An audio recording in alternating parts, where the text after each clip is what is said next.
What's up, YouTube? My name is Shantae, and my husband and I are slow traveling expats. So we are getting ready to leave Panama City, Panama, and head to the next country. What you can expect to see on our channel is we are not the most, I'm gonna flip my hat so y'all can see my face a little better. What you can expect to see on my channel is we're kind of just, we're not really into nature and art museums and not that sort of thing. That's not really, we are foodies, we're into fitness, that sort of thing. And we're basically just kind of wanting to travel the world and create some sense of routine along this journey and just kind of, you know, doing what we would do in the States, but just doing it abroad. My husband retired, AKA Zeddy. He retired Friday. I retired March of 2024. And so we're just kind of out here living our best life in these streets. So I wanted to take the time in this video and do like some travel tips. One of the things that I think is very important to consider and to look into doing if you are going to be traveling abroad from different countries is checking the vaccine requirements for that said country. In our case, because we're leaving Panama, I guess yellow fever is a thing. And the country we're going to, you have to have the yellow fever vaccine to enter the country. So it seems, but there's conflicting information. If you go to travel.org, you have to have the vaccine. If you go to that said country embassy website, you do not, they don't check anymore. And then I have a friend that's there, and I messaged her and asked her, she said they did not check her vaccine records, they didn't even ask for it, but she also came from the States to that country. So because we're not into just getting random vaccines and we don't have to, we're gonna risk it. We did not get the vaccine, we're just gonna show up and see what happens. Also, another thing to look into is if you can fill out your visa paperwork ahead of time online versus taking that time to do that in the airport, just to kind of, you know, get through all that stuff quicker. In this particular case, as of May 1st, you have to do a digital arrival card online, and so you have to do it within 72 hours of landing. So we did that today. There was something else I was going to tell y'all. I can't remember now. That, the vaccine. Oh, and then this particular, and this was also the case coming to Panama. Going from Mexico to Panama, we had to have a return flight for some reason. But coming from the States to Panama, you could fly on a one-way flight. So also check that.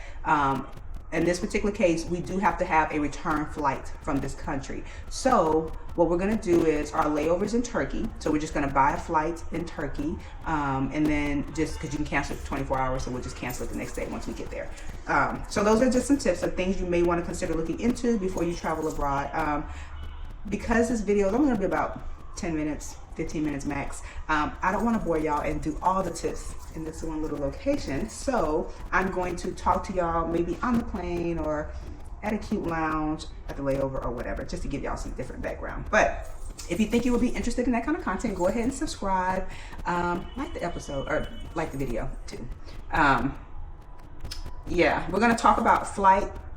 We're going to, you know, there's different layover options and discounts and the costs and et cetera, et cetera. We're going to talk about the Airbnb, the things that we look for, why we chose the one we did, the area, et cetera.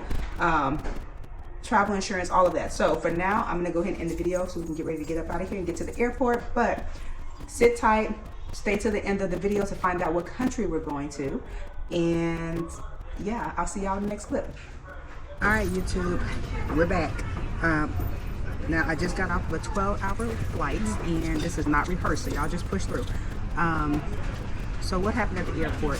So remember I told y'all about the vaccine setup where we had to, when you do your digital arrival card, you have to acknowledge whether you got the yellow fever vaccine, yay or nay, and I guess they deal with it how they deal with it when you get there.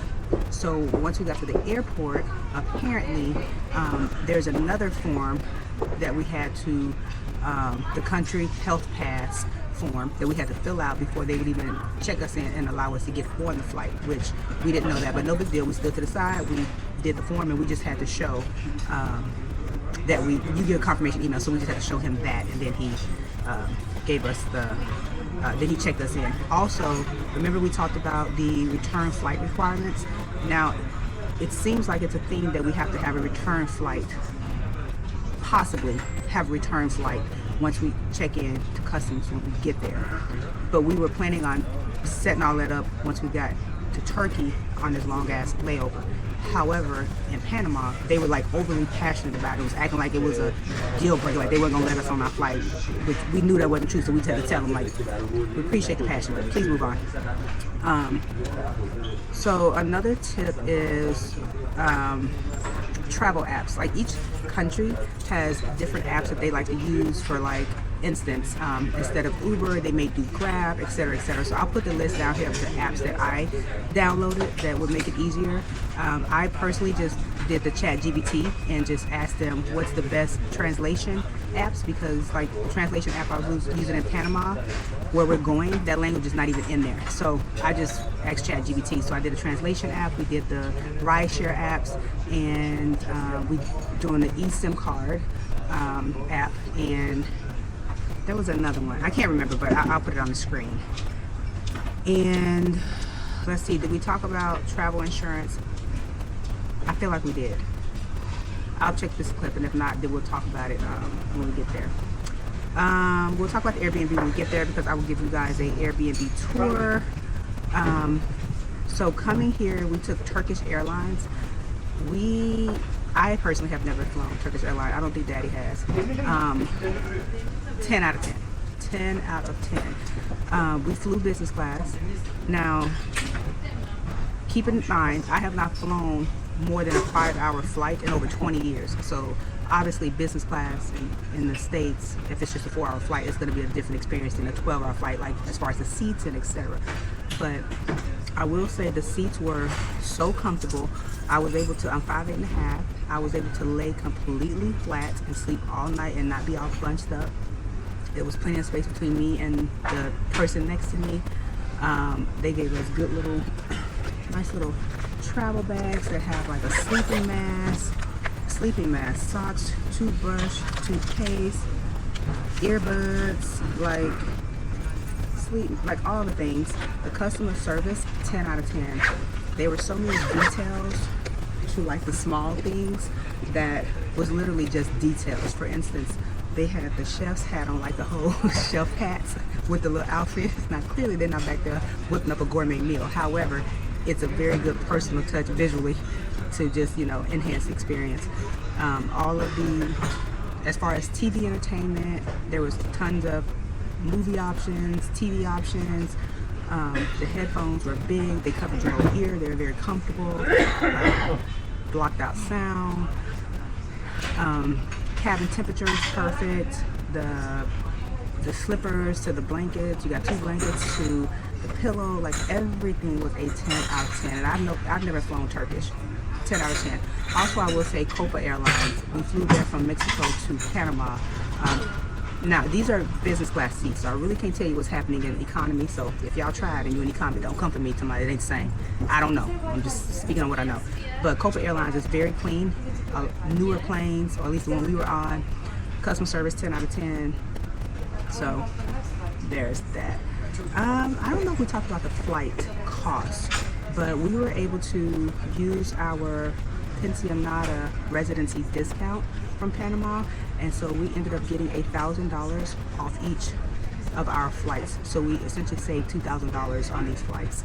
And I think the 2 layover options was a 9-hour layover or a 23-hour layover. And we thought about the 23-hour because I was like, oh, we could leave. They were going to get you a hotel in the hotel that's connected to the airport, and it would be comparable to whatever flight you had. So whether you have business or economy, that's the type of room you would get, I guess. But we were just kind of ready to get to the final destination, so we just did this layover. But anyway, I'm in the lounge here.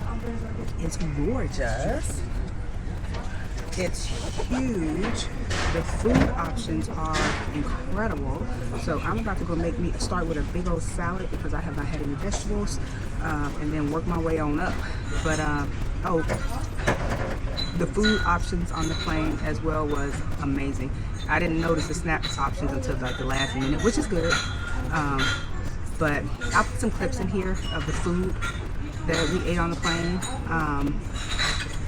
But yeah, so the next time you see me, we will be at our final destination, and we will talk Airbnb. We'll talk about what made us choose it, the location, if it's what we thought it would be, and I will give you guys an Airbnb tour. So, see y'all in the next clip.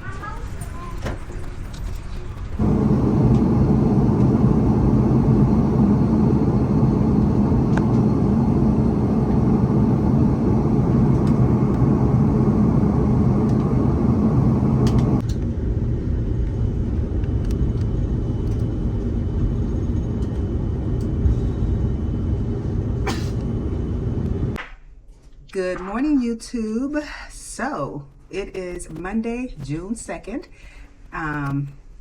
Surprise, surprise. We are in Thailand, Bangkok, Thailand. Okay, so let's go ahead and wrap up this video. Where did we leave off? I don't know.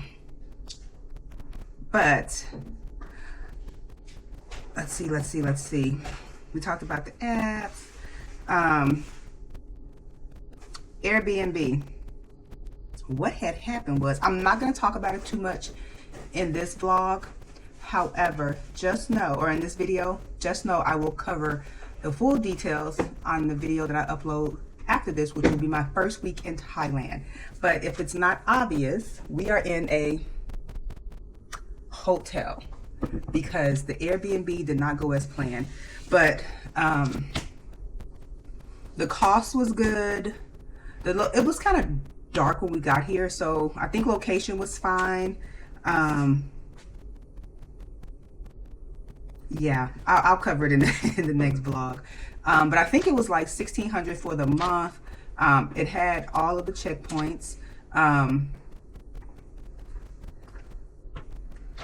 Yeah, we'll get into it. I just don't want this one to be too long. We opted to not get cash out at the airport. We knew we didn't want to exchange it there because exchange rates at the airport be kind of crazy. But we actually just ended up getting cash out at the 7-Eleven next door, because here you definitely want to always have cash on hand to just kind of alleviate the risk of any kind of fraud, foolishness, and to be able to negotiate better with cash, obviously. But when we got to the hotel last night, we ended up getting to our Airbnb around, we landed at like 2 something by the time we got through customs and got into the Grab and got to the Airbnb. It probably was around 5-ish. And then once we realized 3 minutes into it, it was a no-go. We spent about an hour and a half trying to figure out, either find another Airbnb or go to a hotel.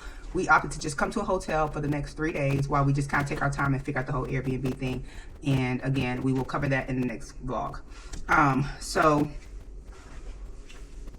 just to recap all the things I kind of talked about in the video, which was flight, costs, discount options, layover options, all those things. I actually did not go over the cost because I just think it's relative to like how you like to travel. So we like to do first class, so we don't need to get into the cost of all that. Just the big thing was just that we were able to use our Jubilado discount from our Panama residency, retired residency. I don't know if it's just a regular Panama visa if you get that discount. We will chat about the Airbnb in the next video. We talked about the vaccine situation. So when we went through customs, they did not ask anything about the vaccines records or anything like that, but because of that digital arrival card, you do acknowledge whether you have it or not. So they have the information, but it actually never came up. We talked about the digital arrival card that is now, as of May 1st, a requirement for Bangkok. We talked about travel insurance, which Safety Wing is kind of like the going travel insurance. However, we are pretty covered with our TRICARE Prime, so we are not at this stage of the game. What? TRICARE Select. TRICARE Select is what we have while we are traveling, and so we feel pretty confident that will suffice. But if we were to get another insurance, it probably would be Safety Wing. The return flight requirements in Panama, they were definitely making a bigger deal about it than obviously anybody else. We were planning to buy another flight, a return flight, when we got to Turkey, but we actually just forgot, and so we went through customs. The subject never came up, so doesn't seem to be a thing. As far as you're traveling, that's just I mean, you really could just buy a ticket on site and then just cancel it. So to me, it's not that big of a deal if you choose to wait and just risk it. Travel apps, I told you guys that Daddy does his research by watching different YouTubers and the apps that they use. I did the Chat GPT, and we just kind of collectively came together and downloaded whatever apps we deemed necessary for Thailand. Another thing that we were really glad we did ahead of time was we did the eSIM. The app is called, I don't know how to pronounce it though. AIRALO. Arlo? I don't know. But I downloaded Papago for my translation app. We downloaded Grab and Bolt for ride shares, and then that eSIM one. So it was really good to just kind of get through the airport and not worry about it, because our particular T-Mobile plan is still our stateside plan. And we haven't, adjusted, because obviously we want to be able to, we did get a Panama phone with prepaid minutes, but we just wanted to be able to travel about the world and not worry about it. So we still have our stateside plan. So those are the 4 apps that we downloaded that we felt like would be really useful here in Thailand. Yeah. So anyway, I don't want this to be too long. Hopefully these tips were useful to you guys. I would think they would apply to any country you're traveling, but for us right now, we are in Bangkok. I'm so excited, y'all. This has been in the making for like the last 6 months. We were just literally waiting for our residency visas to be completed so that we can now call Panama home when we're not traveling. And we're going to be in these streets for the rest of the year. We what part is this? Is this South Asia, East Asia? What? Southeast Asia is what we are planning to do for probably for the remainder of the year. So if you enjoyed my content, subscribe, like the episode, and I will see y'all in the weekly vlog. And I will give y'all the deets on this Airbnb setup. A hot ass mess, y'all. But as usual, thank you guys for supporting me and continuing to come back. I appreciate you more than you know, and I will see you guys in the next one.